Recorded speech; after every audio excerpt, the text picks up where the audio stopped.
so many people, Andrew, come to me and they say, I can't get a mortgage. And I say, how do you know? Oh, because I asked my bank. Yeah, just because your bank won't give you a mortgage. That's one of hundreds of lenders. Well, quite often we'll say to a lender, here's a case, would you do this? And they go, oh no, we couldn't do that.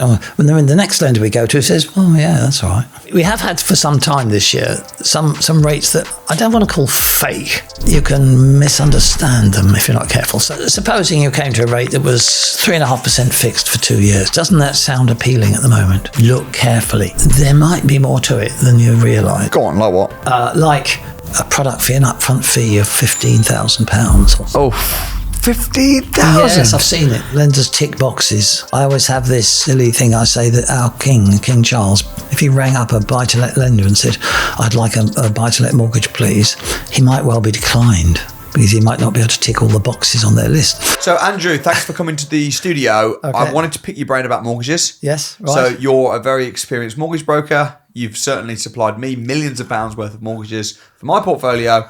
And I want to go through some of the common pitfalls that people face when getting a property on the finance element of it. Yeah. So the first thing is I teach, as you know, joint ventures. Yeah. And joint ventures is where you might buy a property with somebody else, maybe even through a company. What are some of the issues that you see with joint ventures from a finance and mortgage perspective? Yes, of course. You have to, if you're having a partner, you have to approve the terms that you're setting up with that partner. But the mortgage lender you go to, if they know there's a partner, a joint venture, they have to approve the arrangements that you have with that partner. Now, some people say to me, well, it's all right. My solicitor has signed off an agreement that we've done. That doesn't necessarily mean that the mortgage lender will also be comfortable with that. So it's important, if you're going to have a formal agreement with somebody to buy a property together, that you test it with the mortgage lender that you're going to go to see that they're comfortable with the way you're doing it. Right. And comfortable with the individual. I mean, the individual might have a poor credit record. They might not live in this country. So it's most important not to just make assumptions if you have a joint venture, to make sure it's checked out, the way it's put together, and it's checked out with the mortgage lender. And would that be something that a broker like yourself could advise on potentially? So if I came to you and said, I'm doing this deal, I'm planning on doing it with my friend Johnny, here's how we've structured it. Yes. Would you have an idea as to what lenders may or may not be comfortable with? We would have an idea, but we would say, don't take a risk on that, because by the time you come to do it, the lenders might have changed their philosophy, or they might have even gone out of business. So let's check it now. Right. Tell us what you have in mind. Tell us how you expect to put the thing together, and then we can look at a variety of lenders. Yeah, and for anyone that doesn't know exactly what a mortgage broker does, I mean, I think a mortgage broker is one of the key players in your power team, because you need finance for your deals generally. Yeah. And if you're relying on one lender, I mean, so many people, Andrew, come to me and they say, I can't get a mortgage. And I say, how do you know? Oh, because I asked my bank. Yes. Yeah, just because your bank won't give you a mortgage. No. That's one of hundreds of lenders. Yes. And also, depending on your criteria, it might be that you can get much better rates. It might be that lenders have got so many different packages and products and ideas and interest rates, and you need to know which lender's suitable specifically for you and for the deal that you're talking about. Yes. Yeah. Well, quite often we'll say to a lender, here's a case, would you do this? And they go, oh no, we couldn't do that. And then the next lender we go to says, oh yeah, that's all right. Yeah. Let's talk about overseas investors, because again, more and more people are tapping into finance overseas. So what happens if funds are coming from abroad? Has to be checked before you go any further that the country of origin of the funds is acceptable to the UK government, because there's a banned list of certain countries, and that list changes from time to time. So in other words, the client, the solicitor, estate agents are not allowed to deal with finances that come in from certain countries abroad. It's a non-starter for some of them. So if you've got an investor who might be a relative from abroad, or just an investor from abroad, it's important to ascertain where that money is, which country it's in, and where it's coming from, because it could be a non-starter if it's not. What countries then would be a non-starter? Well, countries like Russia at the moment. Yeah, it's so weird. I've got a friend who's Russian. Yes. His name's Igor. It was so difficult for him to get a mortgage, even though he was living in the UK. He got one in the Yes. end. I think you might have even sorted him I think out. we probably did. Yeah. See, we could do a mortgage for him if somebody is living in the UK and they have the right to be in the UK. Yeah. If the money that they're going to use as the deposit is in the UK, that's okay. What we're talking about is money that is coming in from a country to be the deposit funds. Yeah, but Matt, he had problems with lenders just because he's Russian. Wow. They said, nope, you're Russian. Yeah, yeah. Even, I mean, they're being persecuted Yes. because of the war. People, Yes. but it's not right that an individual, because they're not the leaders of the country.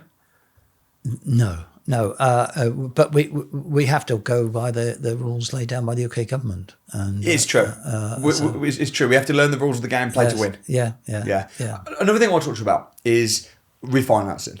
Yes. Now, a lot of people get down valuations when they. So if you're doing, for instance, a buy refurbish refinance, you buy the house for 200 grand, spend 50 grand on it. Yes. And in your head, you're thinking the end value is going to be 350. Yes. Valuer goes around and says, nope, it's 300. Yes. And the deal's not as good as you thought.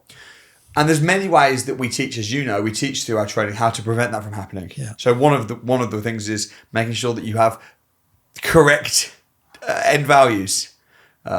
Maybe know the lender that you're going to choose ahead of time and get them to go up before you've even started the work or before you've even bought the property, right, and give you a valuation. There's lots of things. But one of the things that really messes people up is letting their tenants show the value around. I'm sure this is something that you've seen. Yes. We feel strongly about this. Talk to me about this, because people need to understand this. If you're refinancing a property, Yeah. that means you're having a mortgage on a property that you already own. And one of the things that the lender you go to will do will be to send their valuer out to the property.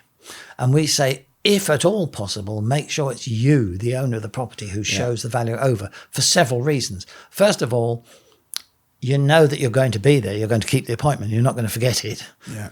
Secondly, you're going to have the keys to all the rooms. You're going to be able to show the value of the whole house. Because if the valuer can't see all the rooms in the house, they might well say, I can't value this house. I can't see it. So the third thing is the valuer might ask questions about what you've done to the house. They probably will ask those questions. Yeah. So you're there. You're on the spot. Yeah. So you're making sure you're there. You're making sure the appointment's kept. You're making sure the valuer has access to everywhere, and also you're ready to answer all the questions. We've got one at the moment, and the man's going to be there because the house has been underpinned. Yeah. And we've got all the structural engineer's documents and all the guarantees which we've given to the valuer. And when the valuer goes, I'm sure the valuer will ask the owner a lot of questions. Yeah. Now, the other thing is we found, from experience, people say, oh, well, the tenant said they'll show them over. Well, sometimes the tenant forgets. Yeah. That's not a good way forward for the valuer. Or the tenant might not have the keys to all the rooms. Or not deliberately, we have had it where the tenant says to the valuer, oh, could you say to the landlord, please, there's a bit of damp in that corner. Can he sort that out? Or there's a fizzy light switch over there. That is what tenants would do, mate. That is... It's so can you have a word with the landlord? Yeah. What are you doing? It's like sabotaging without trying. I don't think it's done deliberately. No, it's just tenants, isn't it? They're just thinking, well, can I get something done? Yeah. This is a man representing or man or woman representing the landlord. Yeah. So can you get them a message? Another thing as well that I see is the other extreme though, where the owner will meet the valuer, but they'll try and convince them it's worth more, and they'll become a nuisance, and they'll say things like, what are you thinking then? Yes. And it's like, no, don't do that. It's a good idea not to grill a valuer. Or not to, here's what I do when I meet a valuer, because it happens a lot. I'll be, I won't ask them any questions. No. They can ask me the questions. Yes. I'll just be professional, be friendly, and I'll let them walk around. One of the things I've learned, not to do to a valuer, is to try and show them, go in this room first. Then just, if you can, give them freedom to just, and say, look, I always say to them, I'll be outside, I'll wait here for you. Any questions, let me know. Let them do their thing. Don't be there asking them, what do you think then? Oh, that one sold for this much. Because you're probably just going to irritate them by doing that. But what I do is I will give them, I'll just say, oh, just for your records if you want, and I'll give them a little pack with before and afters and stuff like that, and refurb, how much I've spent, what I've done, and I'll just say, oh, this might be of interest. Here you go, and I'll leave them with it. Yes. What do you think about that? Well, I think it's good because my experience as an estate agent was that sometimes you'd be asked to value somebody's house for them. They'd follow you through every room. And we had the classic silly nonsense that you'd walk into the kitchen and they say, this is the kitchen. Yeah. You know. This is the lounge. Yeah. Yes, thanks, mate. I'm glad you're here. Or they might say, that's not damp, you know, in that corner. Oh. So, yes, you're absolutely right. I agree with you entirely. If you can do it, say to the valuer, here's the house. It's all open. Yeah. Would you like to help yourself? I'm around if you want to ask some questions. That's a much better way of doing it. Another thing is as well, depends on the project, right? If it's a street where there's all the houses are the same and you've got really good comparables, but if I'm buying something which is like a development property, I'm turning something, I bank into flats, I'm doing something like that, I'll always get a valuation before I start the works, before I buy the property, of a lender to come out and say, what would this be worth if I renovated it into this? And then they'll give me the figure, and I'll use that valuer to actually do the valuation at the end as well. Yes, I mean, I won't mention any names at all, but when we go to do a mortgage, a buy-to-let mortgage especially, we say to the mortgage lender, what's the name of the firm of valuers you use? Now, some of them have a range of valuers to choose from. Some don't. Some only use one firm of valuers. Yeah. If they give us a certain name, we say, well, we don't want it, thank you, because we know from experience it's going to be problems. Yeah. And I do know of some estate agents up north who, if that firm of valuers contacts them and says, you're selling a house, we want to come out and view it for the purchasers, the estate agents say, you're not coming. Exactly. Good for them. So because you mess it up. You've ruined it. Yes. Well, we challenge whether these valuers are properly qualified because we've had a lot of battles with mortgage valuers. We had one not so long ago. It didn't make any difference, but it was a house in a nice holiday area overlooking the sea. It was a bungalow, a beautiful place. And there were similar properties along the street selling for 2.5 million. And our client, the lady, had been renting it out for some years for £3,500 a month. Eesh. The valuer came out for the mortgage lender because she wanted to raise some finance. It said, 3,500 a month? No, 2,500 a month. What? 2.5 million? No, 1 million. And we said, what? It didn't affect how much she wanted to borrow, so she didn't care. No. But it was silly. It was silly. So silly. Yeah. We would have had something to say about that if it had affected the borrowing that she wanted. Another thing that people get really confused about is about the solicitors panel. Yes. And that's something that often, especially if you're set on a solicitor where you've got like a family lawyer who you really want to use this lawyer. Yes. And then people have even said to me like, oh my gosh, the lender's being so difficult, but it's pretty standard. Could you talk about what that is? Yes. No. Right. When you have a mortgage on a property, if you're buying a property, you instruct a solicitor to act for you in doing the legal work, so they correspond with the solicitors acting for the person selling, the vendor. Yeah. So your solicitor does that job, representing your interest with the vendor to check everything out legally, to see if they're happy to recommend it to you, the title, etc. But at the same time, if you're getting a mortgage, supposing you're borrowing 100,000, how do you get hold of that 100,000 from the lender? Well, they don't send it to me or to you, the borrower. They send it to your solicitor, trusting your solicitor to use that money to buy that property. Yeah.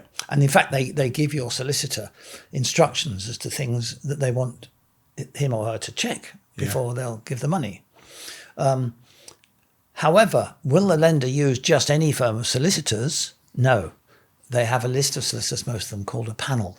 So you have to make sure if you're going to buy somewhere and you want to use your favourite solicitor, that solicitor is acceptable as a firm to... And they can put themselves on the panel though, can't they? Not necessarily, because some firms, some lenders don't have an open panel. Right. So they said, no, it's closed at the moment. It's full up. Yeah. So possibly they could get on, but to get on, they have to qualify in several ways, and they have to be so many partners in the firm, 2 or 3 partners. They have to be members of certain legal bodies. If they don't have that, they're not going to get in on the panel. But the other thing which people don't realise is, if you're buying in your personal name, whether it's a residential or a buy-to-let, your solicitor might be on the panel for that lender for personal name purchases, but not for limited company. Yes. So if you're going for a limited company mortgage, you have to make sure not only is your solicitor on the panel or is acceptable to the mortgage lender, but also is on the panel for limited companies. Yeah. Now, if they're not on the panel and you said, I'm only using my solicitor, thank you, it means you pay twice. You pay your own solicitor to act for you in purchasing it, and you pay a fee, if you like, to the lender's solicitor for the work that they do. Yeah. Which doesn't make sense. No, it doesn't. I mean, you're better off, if you can, just having one solicitor to do both functions. Yeah. And building insurance as well. That's something that can Yes. help. Well, people don't seem to understand or don't seem to be reminded that when you exchange contracts to buy somewhere, you are, as the purchaser, responsible for buildings insurance. Yeah. So if you exchange contracts today to complete in 2 weeks' time, if in that 2 weeks there's a claim on the something goes wrong, there's a fire or some other damage to the property, you, the purchaser, are responsible. Now, that's not to say that the person selling has cancelled their insurance, which they can do between exchange and completion, but it is important for you to know that you should be exchanging, on exchange of contracts, you should insure the property. Now, sometimes your solicitor will not exchange contracts, still they've seen an insurance schedule. And what people don't realise is if you bid at auction for a property and you're successful with your bid, from the time you've successfully bid, you should insure the property. Between then and the time that the auction. And that's something that solicitors will want to see. Well, and lenders. Lenders will want to see, yeah. But remember I said just now that for the solicitor to get the money out of the mortgage lender when you buy, they've got to fulfil certain functions. One of those functions might be that the solicitor has to tell the lender or show the lender an insurance schedule to confirm that it's insured. Yeah. Flexible mortgages. Yes. Are they still a thing, or are they totally? We can't find any at the moment. They used to be a very, very useful thing for people. Yeah, explain what it is exactly. Right, flexible mortgage years ago was one where you would perhaps have a facility of a mortgage on your house. So supposing the house was worth 200,000 and you wanted 100,000. You could have a mortgage offer and go through with the mortgage for £100,000 borrowing. But if you weren't going to use it immediately because you're looking for properties, you might want to not start paying the mortgage based on owing 100,000. You might say, well, no, let it sit there. One of the ways around it was a flexible mortgage where you could have that as a facility set up and then draw it down in tranches as and when you needed it. And then you started to pay for whatever you'd drawn down. Yeah. And that was very useful. And we used to use those a lot in the 80s and the 90s. They've dried up now. And I think they dried up during the 2008 period when things got wrong. We've got people who want those types of facilities and we can't find them. So we're using what's called an offset mortgage to work in a similar way. Is it like a creative workaround? It is a creative. It is. And how does that work then? Because are these pretty common then, or a lot of people using these? No. But they should. We use them, and when somebody says, "Well, flexible mortgage," we say, "Right, we did one yesterday. Let's use the offset mortgage." Yeah. So explain then what that looks like. Right. Back of a cigarette packet then. Yeah. You borrow £100,000. You also open a savings account with the same lender. So you have a mortgage of £100,000 and a savings account. If they advance you £100,000, you can put that £100,000 and any other money you want to in the savings account. Yeah. You don't get interest on the savings account. Because if you get interest on a savings account, you have to pay tax on it. So instead, what the lender does, the computer says, right, they owe us 100,000. How much is in the offset account? 100,000. Oh, there's no interest due on the mortgage. Or you might have drawn 10,000 out of that 100,000. So you've got 90,000 left in the offset account. Uh-huh. So you're paying interest on 90,000, not 100,000. So in other words, especially for high rate taxpayers, it's been a godsend for them to get tax relief, if you like, on the interest on the mortgage. Not tax relief, but, tax concession. So that's an offset mortgage. There's not many left. Uh-huh. There used to be a lot of them. They got very popular in the 90s. And what used to happen is people used to go into their regular bank for a mortgage and be persuaded to have an offset mortgage. And in fact, it wasn't right for everybody. It didn't work for everybody, the way they ran their finances. And it got some people in a mess. Yeah. So it fell into disrepute. But we use them now where they're appropriate, especially if somebody really needs a flexible mortgage. Yeah. And I think as well with all products, it's like, tracker mortgages and everything. It's not, people say to me, are they good or bad? And there's no good or bad. It's a case of looking at your situation, looking at the deal you're doing. Yes. And seeing if it's a good fit. It's a tool, isn't it? People say to me about bridging loans, Samuel, is a bridging loan a good idea? And I'm like, well, it's a terrible idea on the wrong deal. Yes. But it's a fantastic idea on a property which you need to bridge the gap between purchase and refinance. Yes, yes. And you don't have the finance to do it. It's fantastic if it's on the right property. It's also good if it's a property that's not mortgageable. Exactly right. And it's also for time. If you need to buy the property quick. next week, So and that's the the legal thing. It's not work's good done, or bad. It's just a tool. It's a tool. Yeah. Let's talk about. I want to talk to you about interest rates. So Yes. when interest rates were really low, we knew that they were going to go up. For a start, the longer you fix the term for, the higher the rate. Yes. Is it still the case that now, the longer you fix it, the lower the rate? I know that was true for a time. It is still roughly at the moment. Yes. That's Yes. incredible. So it just goes to show Yes. the lenders know what's going on. Yes. And so should we. It doesn't take a rocket scientist. No.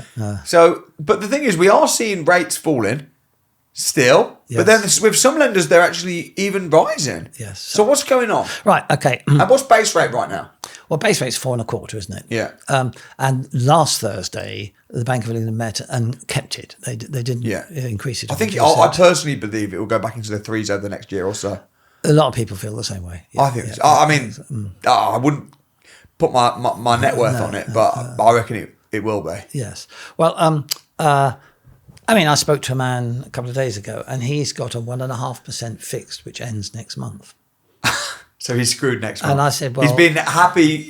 But this is another thing. Sorry to interrupt, but with people like him, yes, if you can't make money with buy to let when rates are that low, yes, then you're a terrible investor. You know what I mean? Yes, if you can make money now with buy to let, if rates drop a bit, it will go easier. But your guy is screwed, isn't he?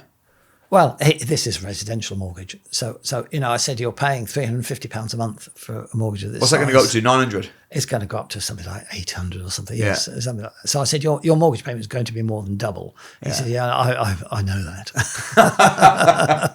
Whatever you do, whether you stay with your existing lender or go somewhere else, it's you're not going to get 1.5% anywhere.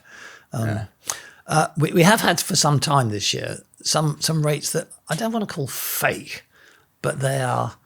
You can misunderstand them if you're not careful. So supposing you came to a rate that was 3.5% fixed for 2 years, doesn't that sound appealing at the moment? That sounds really appealing. 3.5% for 2 years. Look carefully, because there might be more to it than you realise. Go on, like what? Like a product fee, an upfront fee of £15,000 or something like that. 15,000? Yes, I've seen it. And so we had a lady, I think she was an Academy member, about a month ago, said, my broker's offered me a lender. There's one that just like that. And the other one is 5% for 2 years. And there's no fee with the 5% one. It didn't take me long to work out on the calculator that the 5% one was better than the 3.5% one. So I won't say the 3.5% one was fake. Well, it is fake if there's a 15 grand fee up front. But so on the internet, if you go on the internet, which people do, you're looking at what are interest rates like, and with mortgages, and it'll say things like 3.5% or 4% or something. You need to know more about it. Yeah. You need to know the ins and out of it to be able to make a proper judgment. What do you think about April mortgages? Well, we have contacted them because when they brought out their scheme for 100% mortgages, have you done it yet or not? We haven't done it yet. Because one reason is because you've got to have, I think, a 10-year fixed. It's a long time. That's ridiculous. It's a long time to fix your mortgage, and the penalties for coming out entirely within the 10 years. Hang on a minute. Yeah. Hang on a minute. There's a reason they want to fix you in for 10 years because they're taking advantage of the high rates. Well, I don't know their philosophy behind it. I do remember that Gordon Brown, if you remember him, he believed we should always all have a 25-year fixed rate mortgage. And that was his philosophy. As in, like, the rate's fixed for 25 years. Yes. Why did he think that? What was his rationale? I don't know. What was his rationale? He was the chancellor. He was smart. Yeah, well, maybe there was an agenda behind that one. So April mortgages, you haven't had any because of the 10-year. But then if you're fixed, but the rates they fixed them at, is it like 4.8%, was it, or something? I think it was more than that. But the thing is, it's the same with the buy-to-lets. Now, the buy-to-lets, some people say, well, it's no longer a 25% deposit needed. You can get 15% and 20%. And that's true. There are some lenders who do 15 and 20% deposit. That's a big deal. But if you look at the rates of interest and the costs, it's not worth it. It's often, well, I have had at least one man who said, I want a 75%, please, because I've looked at the 85 and 80%. It's not worth it. The interest rates are too high. The charges are too high. I'll go and play the whole field, which is 75%. Most people do 75%. Well, we teach 75% because that's a good idea. But we all know you can do it a bit less. I mean, we've had a lot of people that have done 20%. Yeah. We do them. But you've got to be happy that it's worth it. Yes. And it's not, you shouldn't just find so that what you're 5%. saying, Andrew, is you got to look at the full picture. You got to look at the product fees up front, the length of term. Yeah. You've got to look at the loan to value. It's not just about the rate. Yes. Well, you asked me about the 100%. So let's go back to that. Let's talk about it. If you don't have 100%, there's only about 3 lenders who do 100%, genuine 100%. I didn't know there was that many. Apart from April, who are they? There's Skipton. Skipton have been talking about that for ages, haven't they? They've had that out for 2 or 3 years. Yeah. And there's another one, I forgot what they're called, another new one. Right. We keep trying to get hold of them and we haven't been able to do so. Have you done any of Skipton? Well, 100%. we've tried some with Skipton. It sounds to me, Andrew, like these 100% things is a bit of a marketing stunt and they don't really give out that many loans. Well, what happens is this. The Skipton one is a good example. To qualify for a Skipton 100% loan, you have to currently be a tenant and have been one for 12 months. Yeah. And the mortgage payment to Skipton that you're going to have with 100% must not exceed the monthly rent you've been paying.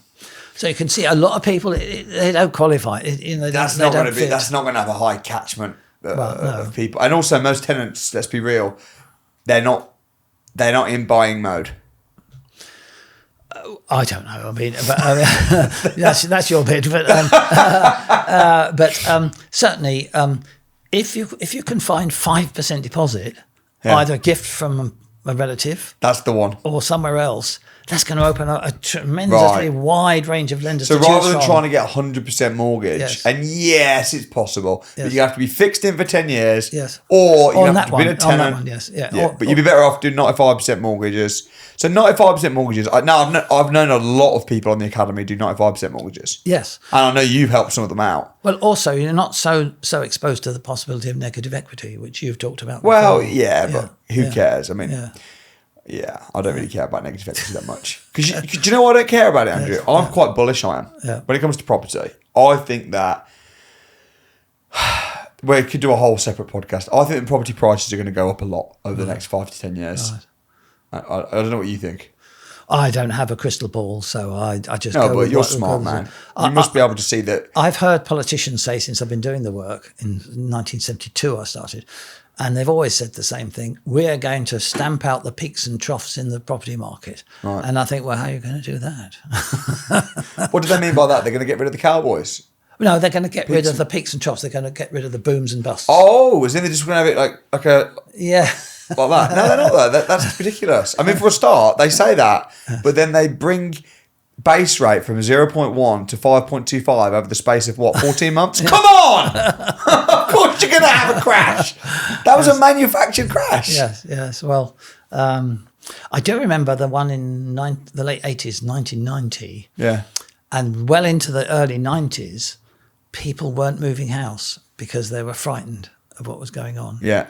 And what got the market moving in the end was the fact that people had to move house for the job or for the children's school or something. And in the end they said, I'm fed up with this, I'm moving anyway, whatever the market's like. Yeah. And that's how it got going again in the 90s. Yeah. Actually, just looking back over the last... But ever since back when they took money off of the gold standard, with inflation, yeah, even if property values aren't going up, property prices are still going up according to the Great British Pound. Yeah. So, But anyway, that's probably another podcast. Let's go back to lenders. I'm getting a lot of, not just my own lenders, but a lot of people are telling me that their current provider is almost pushing them a little bit, or being a bit forceful with trying to get them to renew their... Yes. If your fixed rate or your tracker rate is coming to an end in 2 or 3 months' time, we're hearing from clients that a lot of lenders they're with are contacting them and urging them to consider taking a new deal out. Now, we say be careful about that because they can't give you any advice. So you can't say to them, well, this is my situation. Which of these deals do you think is suitable for me? They can't really do that because it's what's called execution only. So the lender says, which one of these would you like? Press the button on the one you like. And we're finding also that some people, therefore, take up a deal with their lender directly without taking any advice. And the advice would have to come from somebody like us. They take it up with them. And then a few months or a year later, they think, oh, dear, I shouldn't have done that. Yeah. And if they go back to the lender and say, I'm sorry, you messed up for me. I haven't had good advice. The lender's likely to say, well, we can't give you advice anyway. We didn't give you advice. We said, would you like one of these? And you press the button and said, I'll have that one, please. Interesting, that is. And that's what's happening a lot. Yeah. Because the lenders obviously want to keep people, even though they know that the interest rate is probably double what it was.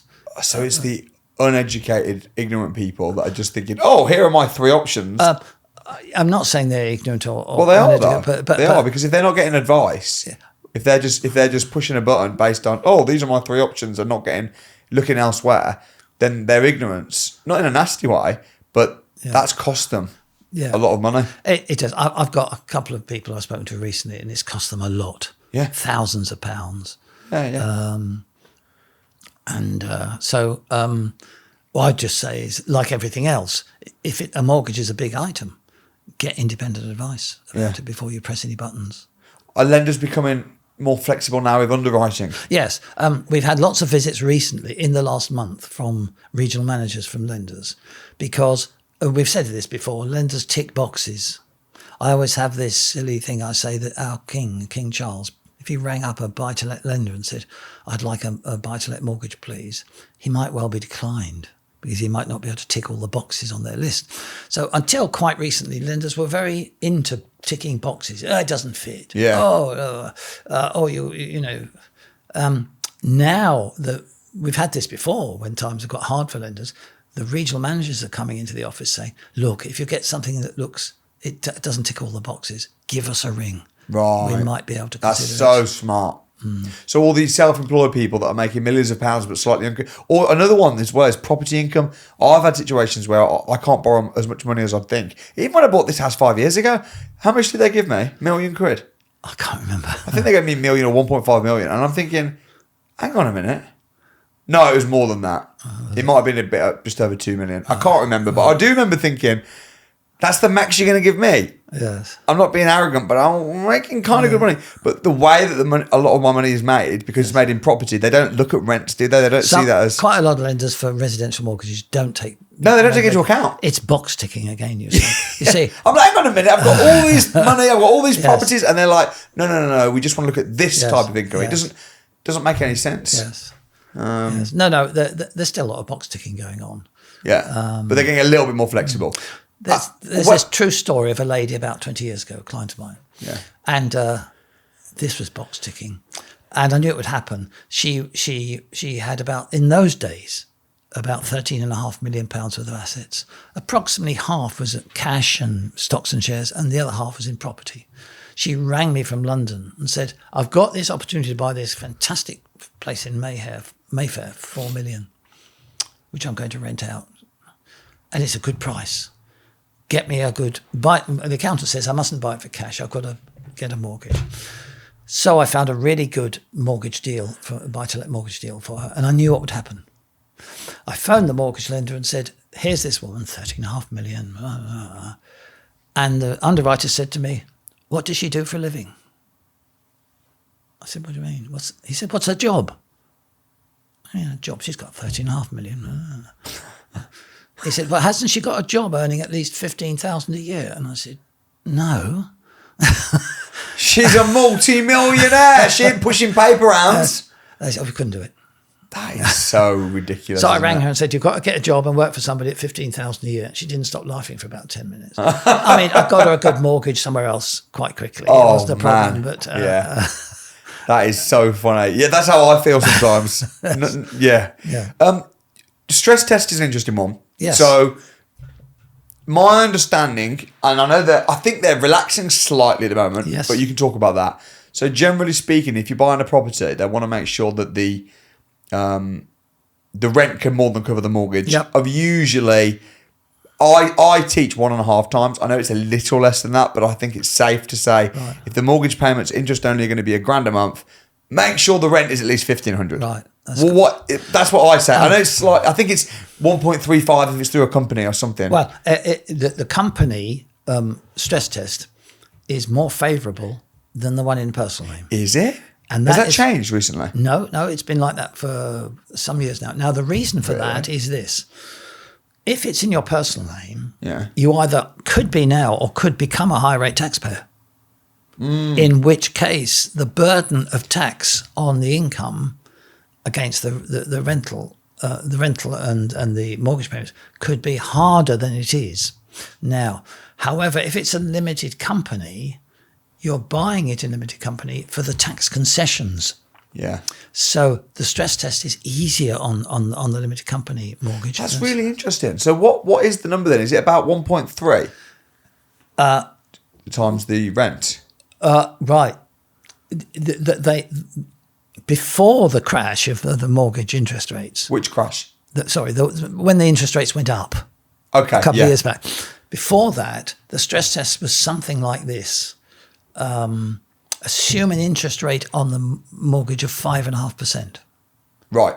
Yeah. Gross that up if it was limited company by another 25%, and that's what the rent should be.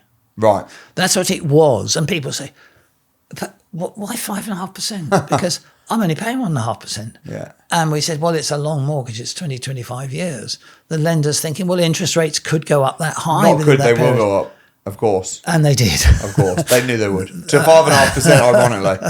Well, so now that 5.5% became 7.1% with a lot of lenders. So you're working out slightly different to how I'm working it out, I think. We're working it out slightly differently, but the way you've described it comes out much the same way. But if it's a limited company, it's softer. Now, in the last month, a lot of lenders, buy-to-let lenders, have softened their whole stress test. Have they? Yeah, a lot of lenders. So what have. then? Well, various things.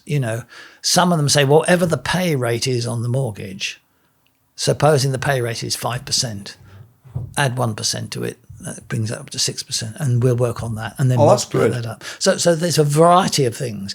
The others also have done for some years. A lot of them say, if you have a 5-year fixed with us, we'll soften the stress test.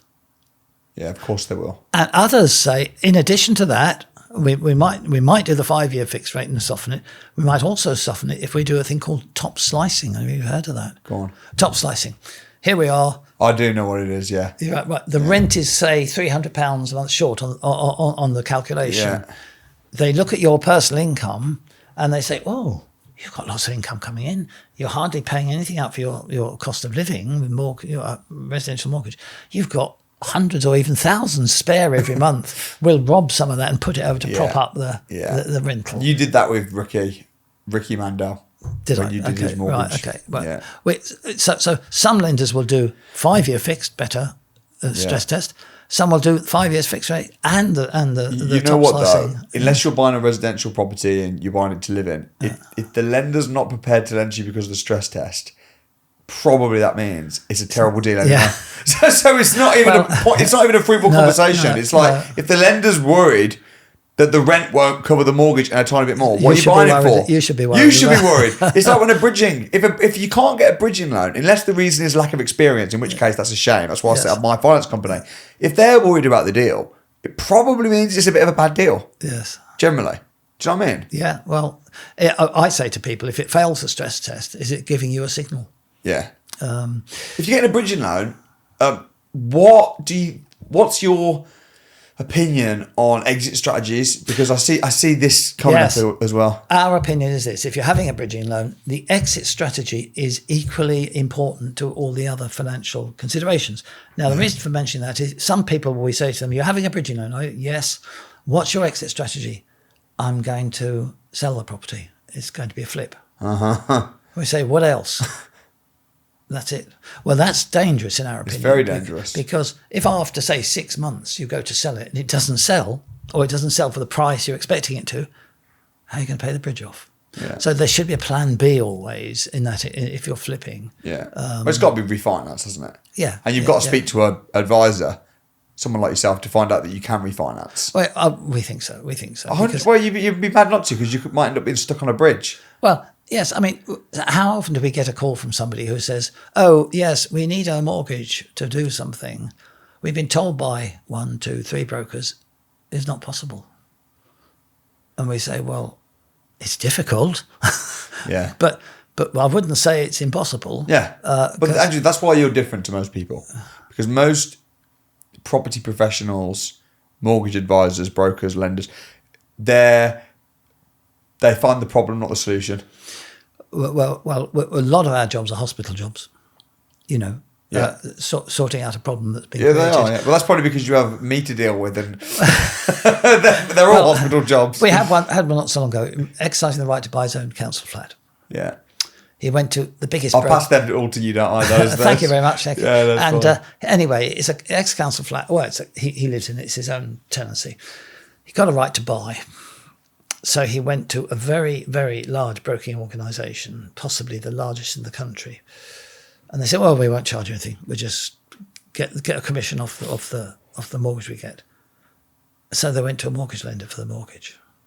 For about 4 or 5 weeks, the lender came round and said, "Well, we can't mortgage this property." He said, "Why not?" They said, "Well, it's not standard construction. It's a PRC home. Concrete and steel. We don't do those." Now, when he first met me, he came into the office and I said, "What's the address of the property?" I had a look at it on Google Maps. Straight away, I said, "Well, it's a PLC." "Yes," he said, "well, we found that out now." And in fact, the tragedy in his case was he's lost his right to buy. It's expired. Oh. Now, he's reapplying, but he's reapplying after the 26th of November last year, so he's going to get much smaller discount. That's 16% max. He thought he was saving himself a bit of money on the broker's fees. In fact, it's cost him a lot of money. He's not one of my guys, is he? He's not one of yours. Oh, that's all right then. If he was one of my guys, I'd find him and sort him out. What's a consumer buy-to-let? Right. If you own a property that you have lived in yourself and want to refinance it as a buy-to-let, the regulator asks lenders to treat it as a different mortgage from a standard buy-to-let. Right. So you have lived in the property. It's called a consumer buy-to-let. And the wording used by the regulator is it's an accidental buy-to-let. You didn't buy it with the purpose of renting it out. You bought it with the purpose of living Is it in it. easy to switch a residential to a consumer buy-to-let? I won't say it's easy because a lot of lenders don't do consumer buy-to-lets because they're not regulated to do them. What about, could you not just get a letter of consent to do it for a couple of years? Let me think about that. No, because you've lived in it. Yeah, but let's say I'm living in a property. Yeah. This property. Yeah. Well, it's probably not a good example, but if I'm living in a house. Yes. And then I think, actually, I want to rent this out. Yes. If I contact my lender and say, I've had a change of circumstances, That's okay. I want to rent it out. If they say yes, that's fine. Then they normally will, right? That's on a They'll give me consent to letter let. for a couple of years. If after that couple of years you described, you say, Okay. "I want to move it to a buy-to-let mortgage with somebody," Yes. that's when the I'll get a consumer buy-to-let. consumer comes in. Yeah. Right. Now, again, we have the cases where people go to a mortgage lender to do a buy-to-let remortgage. Yeah. They get halfway through it and the lender says, oh, wait a minute, you've lived in this, haven't you? And they say, yes, consumer buy-to-let, we don't do those. It's so strange how pedantic they can be. Well, it's the box ticking we're talking Yeah, about. but like lease options. Why if I've got an option to buy a property at the end of the term, 5 years, when I go to buy it, will the lender say, "Well, hang on, you've had an interest in this property before," and then they make it so difficult?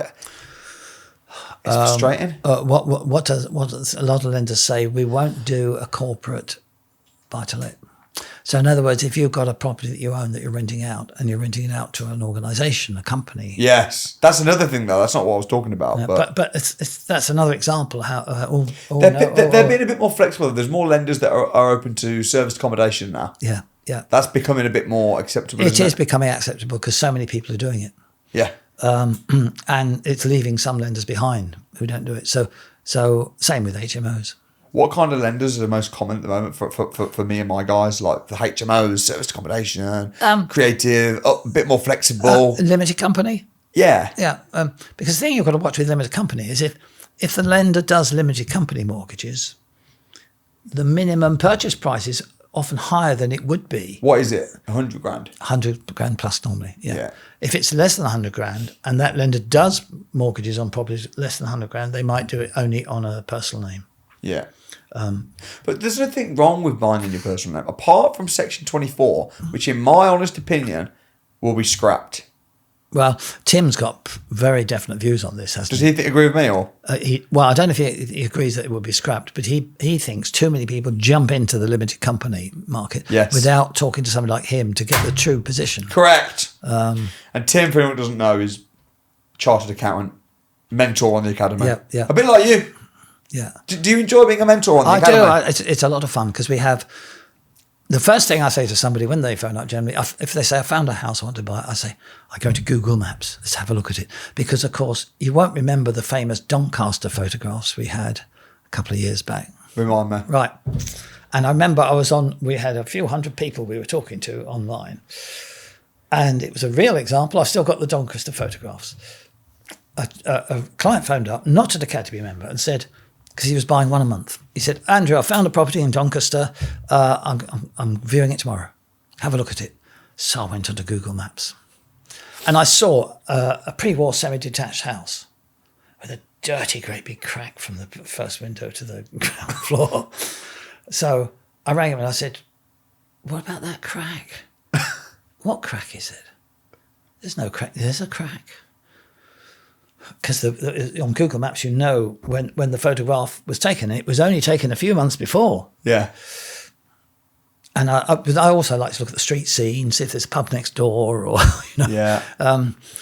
Anyway, no, he said, I'll send you the photograph I've got over. What he sent me was the photograph on the front page of the agent's brochure. And where the crack was, it's only put a big lump of concrete. And I remember...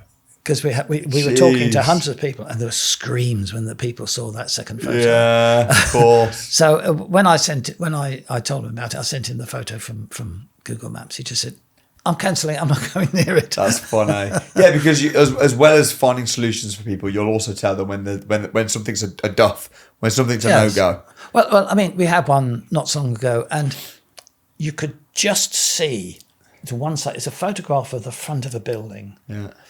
The ground floor was a takeaway. Yeah. And the first floor was a flat, and it was the flat they were selling.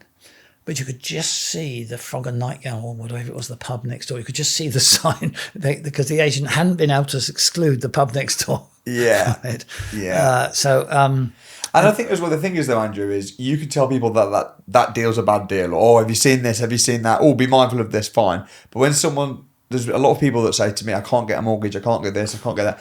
And you've managed to mentor people, guide them, and help these people. So you're an incredible asset to the Academy. So I appreciate you coming on the show. No problem. I'm sure that there'll be many people watching this that will get to know you at some point. And we'll do it again. Maybe in another 6 months. All right. Thank you. No problem.